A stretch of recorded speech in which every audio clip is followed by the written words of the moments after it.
Hello friends, welcome to my channel. ఈరోజు అయితే నేను ఒక మంచి వీడియోతో వచ్చేసిన.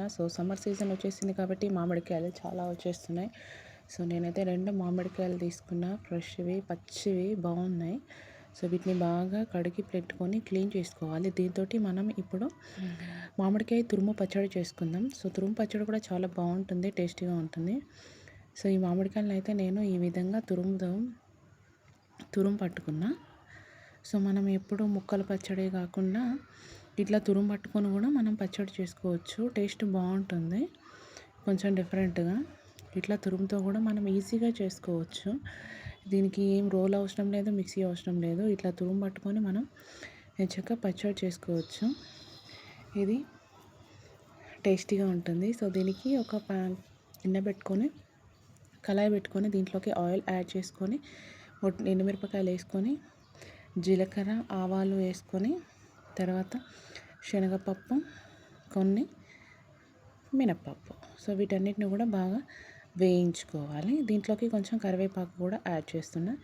దీంట్లోకి కచ్చాపచ్చాగా దంచుకున్న ఒక 5-6 వెల్లుల్లి రెబ్బలు కూడా వేసుకోవాలి. వీటన్నిటిని వేసుకొని ఇవి బాగా వేగనివ్వాలి.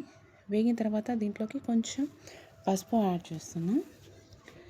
ఇవన్నీ వేగిన తర్వాత దీంట్లోకి మనం తురుము పట్టుకున్న మామిడి తురుము ఉంది కదా, ఈ మామిడి తురుము మొత్తం కూడా ఇందులో వేసేసి మనం పచ్చివాసన పోయే వరకు బాగా వేయించుకోవాలి.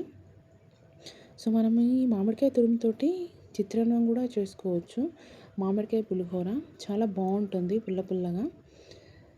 అట్లయినా చేసుకోవచ్చు. ఈ మామిడికాయ తురుము పట్టుకొని ఈ విధంగా మామిడికాయ తురుము పచ్చడి అయినా చేసుకోవచ్చు.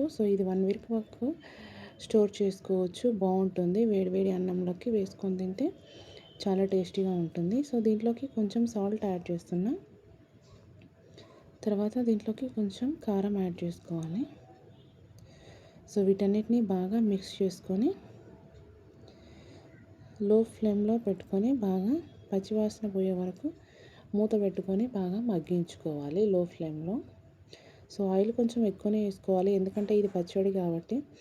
ఇప్పుడు ఇది కనిపిస్తుంది, తర్వాత మొత్తం కనిపించదు ఆయిల్. దీంట్లోకి కొంచెం నేను ఏం చేస్తున్నా అంటే ఆవపిండి, మెంతిపిండి యాడ్ చేసుకోవచ్చు. నేనైతే జీలకర్ర, మెంతి పొడి యాడ్ చేసిన.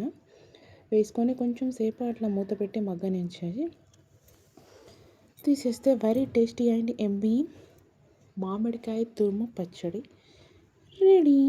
దీన్ని మనం పప్పు కాంబినేషన్స్తో సర్వ్ చేసుకోవచ్చు. పప్పుతో పాటు మనం కొంచెం ఈ పచ్చడి చేసుకొని తిన్నామంటే చాలా టేస్టీగా ఉంటుంది. If you like this video, please like, share, subscribe my YouTube channel. Thank you.